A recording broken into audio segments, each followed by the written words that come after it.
This is Pranav Thakurta from Edu TV, the first education channel dedicated to uplift education in Indian subcontinent, Southeast Asia, Middle East, and Africa. We have a very important person with us, a luminary, Professor Pant, known for artificial intelligence and quantum. He's a PhD in computational physics along with a professional law degree, has been a practitioner in the field of law, IT-enabled education and IT implementation. Drawing upon his experience in world-class international institutions and having taught in various modes of face-to-face, distance learning, and technology-enhanced training, Professor, he believes in the maxim that convergence between various media and technologies would fundamentally alter the way learning would be created, packaged, and delivered to learners. His current activities are all directed towards actual implementation of these new age educational initiatives. Professor Pant has been the Pro-Vice Chancellor at Indira Gandhi National Open University and on the faculty at IIT Kanpur, the premier engineering institution in India. MLNR Engineering College and on the faculty and visiting professor at University of Western Ontario, Canada. He has been a visiting scientist to research centers in Italy, England, Germany, and Sweden, and has delivered international lectures with about 80 published papers to his credit.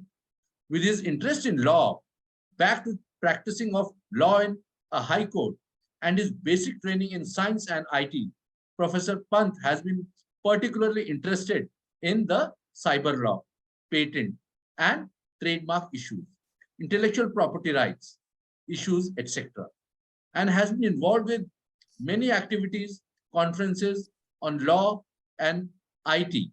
This was a brief profile. It's pretty long. Sir, pranam and welcome. Sir, Ashirwad. Thank you, sir. Pranam. Sir, why should philosophy be taught to children while at school? So, Pranav, this is a very interesting thought process, and I will begin by talking about the current technologies that we are talking of. We are talking AI, we are talking quantum, and for those of you who are interested, I think on the 4th of October, the Nobel Prize in Physics was announced for 2022. It is on quantum entanglement. And people say this is the second quantum revolution. And we will see a lot more on quantum information, quantum internet, quantum cryptography, quantum thermometer, all kinds of things coming up. So this is an age of technology. And why, when I was start thinking in terms of young people, obviously they must be exposed to all these things. And I am a great proponent of all these steps that have been taken to encourage young children to learn AI, coding, data science, all that. But what you find is that in the absence of what is the purpose of life and what should we be doing, they become a bit lost. So knowledge, in a sense, is about what is, what could be, and what should be. Now, actually, what is and what could be are answered by technology. What is the technology, what you would do it, etc. But what should be is answered by philosophy. And that is why philosophy is very, very important. I want to emphasize, you must have heard this times immemorial that, Macaulay education made Indians into clerks and so on and so forth. The new technology-based education without a firm foundation in philosophy will make us techno-coolies. You may be better than clerks, but then you are techno-coolies. Is techno-coolies far superior to being clerks? I'm not very sure. And this is why we want them to be full-fledged human beings, taking leadership roles, taking responsible roles, shaping the new world as it is to be. Then they have to have the element of philosophy in it. And I am not saying this for the first time. Actually, the IB program is a very popular program. You have sometimes interviewed principals who are part of the IB curriculum. One of the key features of IB is a paper called Theory of Knowledge, which is another way of saying epistemology.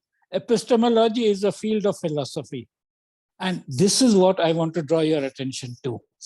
No board in India, including CBSE, new education policy, etc., talks about anything of getting people to understand how knowledge is organized, what does it mean to have knowledge, and how knowledge should be used. And therefore, it is not only epistemology, but ethics, truth. See, in the CBSE, they have a topic on AI called AI and ethics. Ethics is not only for AI. Ethics is for your day-to-day living. All children must know about ethics. They must be exposed to ethics and so on and so forth. Not only those who are making AI systems. AI makes it more important, more challenging, etc. is very good. But everybody in their day-to-day life must know of ethics, of truth, of equality, of respect for people, and so on, which comes from. So as I said, when we want to say what should be, it becomes very important to look at philosophy. There are many things. There are missions worldwide about philosophy for children. There's a going on. What I am trying to do is to create a philosophy where there's equal emphasis on the Indian philosophical tradition. When you look at all the discussion on West philosophy, including IB and so on and so forth, they will talk about Aristotle, Socrates, etc. They will even maybe talk of Nietzsche and others and so on, but they won't talk of the Indian philosophical tradition. So I am building into my programs a fundamental pillar of the Indian philosophical tradition also, in terms of the general tradition that we have. We have the Astic and the Nastic, and we have various things, etc. People should know about it. We have a very important Buddhist philosophical tradition, a very important Jain philosophical tradition, and we have Radha Krishnan, after whom teachers days name, who was the bridge between Eastern and Western philosophical tradition.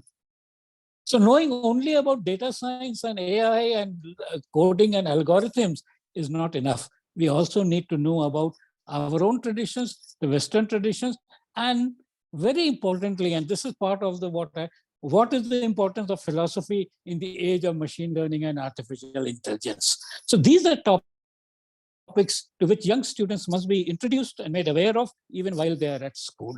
So that was my basic idea, and I'm working towards this, developing a whole set of programs. As you know, my first program will be offered on WhatsApp to everybody, and then they will be taken over even for children at the school level. Finally, I will probably take some time, but make it at the, the new 4 stages that have been talked about in the NEP.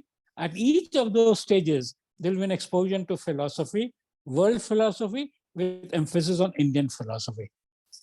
That's what my idea is. Thank you.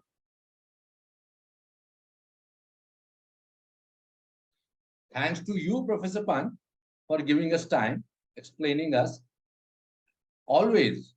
And recently, one of our speakers spoke about, he said, Professor Pant's teaching is very contagious. So I'm thankful to you, sir, always helping us. And thank you so much, sir. Yeah, so I hope this is also, I hope learning philosophy will also become contagious. Yes, I'm sure. When Professor Pant has spoken about it, it will become contagious. Thank you, sir.